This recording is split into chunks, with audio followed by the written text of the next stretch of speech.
කාර්මික හෝ තාක්ෂණ විද්‍යාලයක පූර්ණකාලීන පාඨමාලාවක් හැදෑරීමෙන් පස්සේ ට්‍රේනින් යන්න ඕන කියලා ඔයාලා අහලා ඇති. පාඨමාලාවේම කොටසක් ලෙස සැලකෙන මේ පුහුණුවට අපි කර්මාන්තගත පුහුණුව එහෙම නැත්නම් on the job training කෙටියෙන් OJT කියලා කියනවා. කර්මාන්තගත පුහුණුව යනු පාඨමාලා කාලය තුළ තමා ඉගෙනගත් න්‍යායාත්මක දැනුම භාවිත කර වෘත්තීය ශාස්ත්‍රයට අදාළ රැකියාවක නිරත වෙමින් රැකියා ආශ්‍රිත ප්‍රායෝගික දැනුම හා කුසලතා ලබා ගැනීමේ ක්‍රමවේදයක්. ත්‍ෘතීක හා වෘත්තීය අධ්‍යාපන කොමිෂන් සභාව මගින් කර්මාන්තගත පුහුණුව සම්බන්ධ මාර්ගෝපදේශ ඇතුළත් විශේෂ චක්‍රලේඛයක් නිකුත් කරලා තියෙනවා. මේ චක්‍රලේඛයට අනුව NVQ 3 වන මට්ටමේ පාඨමාලා සඳහා කර්මාන්තගත පුහුණුව ලබා ගැනීම වඩාත් සුදුසු බවත් NVQ 4 සහ 5 මට්ටමේ පාඨමාලා සඳහා මාස 6ක කර්මාන්තගත පුහුණුවක් ලබා ගත යුතු බවත් සඳහන් වෙනවා. මීට අමතරව කර්මාන්තගත පුහුණු කාලය තුළ සිසුන් දෛනිකව සිදු කරන කාර්යයන් සඳහා වාර්තා පොතක් පවත්වාගෙන යා යුතු අතර අවසන් NVQ ඇගයීම් පරීක්ෂණයට පෙනී සිටීමට දෛනික වාර්තා පොත සහ කර්මාන්තගත පුහුණුව සම්පූර්ණ කළ බවට සේවා සහතික ඉදිරිපත් කළ යුතු බවත් සඳහන් වෙනවා. එම චක්‍රලේඛයට අනුව කාර්මික හා තාක්ෂණ විද්‍යාලවල නවක සිසුන් බඳවා ගැනීමට අදාළව නිකුත් කරන ගැසට් පත්‍රයේ NVQ 4, 5 සහ 6 මට්ටමේ සියලුම පූර්ණකාලීන පාඨමාලා සඳහා කර්මාන්තගත පුහුණුව අනිවාර්ය බවට නිවේදනය කරලා තියෙනවා. උදාහරණයක් ලෙස පරිගණක චිත්‍රකරණ ශිල්පී පාඨමාලාවේ NVQ 4 වන සුසුකම ලබා ගන්න කාර්මික විද්‍යාලයක මාස 6ක් පාඨමාලාව හදාarලා තවත් මාස 6ක් කර්මාන්තගත පුහුණුව ලබා ගන්න ඕන. ඉදිකිරීම් තාක්ෂණ පිළිබඳ ජාතික ඩිප්ලෝමා පාඨමාලාවේ NVQ 5 වන සුසුකම ලබා ගන්න තාක්ෂණ විද්‍යාලයක අවුරුදු 1මාරක පාඨමාලාව හදාarලා තවත් මාස 6ක් කර්මාන්තගත පුහුණුව ලබා ගන්න ඕන. විද්‍යාලය තුළ අධ්‍යයන කටයුතු සිදු කරන සිසුන් පාඨමාලා කාලයේ අවසානයේ කාර්මික අධ්‍යාපන හා පුහුණු කිරීමේ දෙපාර්තමේන්තුව මගින් පවත්වන ලිඛිත විභාගයට පෙනී සිටීමෙන් පසුව කර්මාන්තගත පුහුණුව ලබන්න සුසුකම් ලබනවා. TVEC මාර්ගෝපදේශයන්ට අනුව කර්මාන්තගත පුහුණුවට යොමු වන සිසුන් හා කර්මාන්ත අතර සම්බන්ධීකරණය හා කාර්යස්ස පුහුණු කාලය තුළ පුහුණුවන්නා අධීක්ෂණ කටයුතු සිදු කරන්නේ ජාතික ආධුනිකත්ව හා කාර්මික පුහුණු කිරීම අධිකාරියයි. OJT යන්න කලින් නයිට ආයතනයෙන් ඇවිත් කර්මාන්තගත පුහුණුව සම්බන්ධයෙන් සිසුන් දැනුවත් කරලා පුහුණු කිරීමේ ගිවිසුම දෛනික වාර්තා පොත ඇතුළු අනෙකුත් ලිපි ලේඛන සිසුන්ට ලබා දෙනවා. කාර්යස්ස පුහුණුව සම්බන්ධ උපදෙස්. කාර්යස්ස පුහුණුව ආරම්භ කර දින 14ක් ඇතුළත සම්පූර්ණ කළ වැඩබිම්බෝරමය සමග පුහුණු කිරීමේ ගිවිසුමේ පිටපත් 3ක් නයිට කාර්යාලයට බාර දෙන්න ඕන.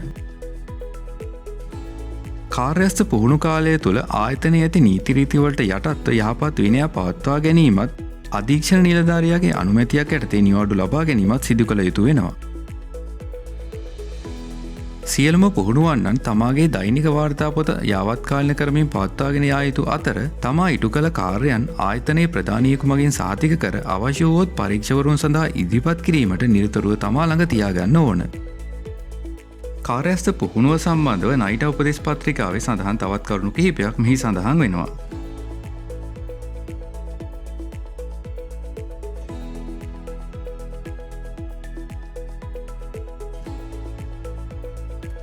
පුහුණු කිරීමේ ගිවිසුම. පුහුණු කිරීමේ ගිවිසුමේ පිටපත් 3ක් තියෙනවා. ඒ පිටපත් 3ම මේ විදියට සම්පූර්ණ කරන්න.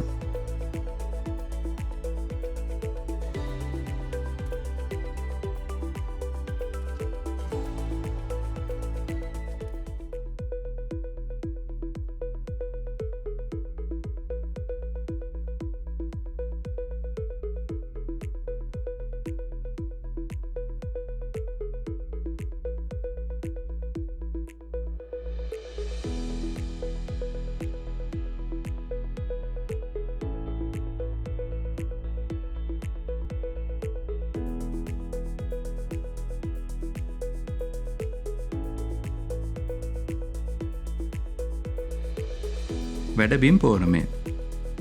කාර්යස්ථ පුහුණුව ලබන ආයතනයේ තොරතුරු ඇතුළත් කළ වැඩබිම් පෝරමය සම්පූර්ණ කරන්න.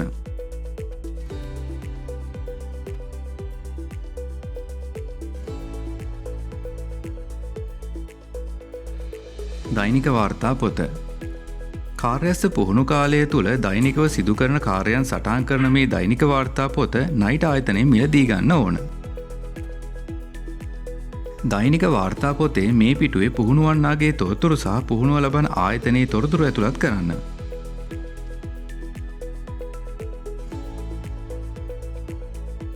කාර්යස්ථ පුහුණුව ආරම්භ කළ දිනයේ සිට ඒ දිනයේ තම වෘත්තීය ශේෂ්ත්‍රයට අදාළව ඉටු කළ කාර්යයන් කෙටියෙන් මේ වගුවේ සටහන් කරන්න. පුහුණුවන්නා ඉටු කළ කාර්යයට සම්බන්ධ විස්තර, සටහන්, මුහුණදුන් අභියෝග, එම කාර්ය ඉටු කරන පියවර, තමා ඉගෙනගත් දේ ඊට අදාළ දළ සටහන් හා ඡායාරූප සමග මේ කොටස ඇතුළත් කරන්න. පුහුණුවන්නා ඉටු කළ කාර්ය සම්බන්ධව පුහුණුව ලබන ආයතනයේ අධීක්ෂණ නිලධාරියාගේ සටහන් හා සහතික කිරීම සඳහා මේ කොටස භාවිත කරන්න. කාර්යස්ථ පුහුණු කාලය අතරතුර නයිට අධීක්ෂණ නිලධාරීන් දෛනික වාර්තාපොත පරීක්ෂා කරලා මේ වගේ සටහන් තැබීම සිදු කරනවා. කාර්යස්ථ පුහුණුව සම්පූර්ණ කළාට පස්සේ පුහුණුව ලබන ආයතනය මගින් පුහුණුවන්නාගේ කාර්ය සාධන වාර්තාව මේ කොටසේ සටහන් කළ යුතු වෙනවා. කාර්යස්ථ පුහුණුව සම්බන්ධ වැදගත් කරුණු.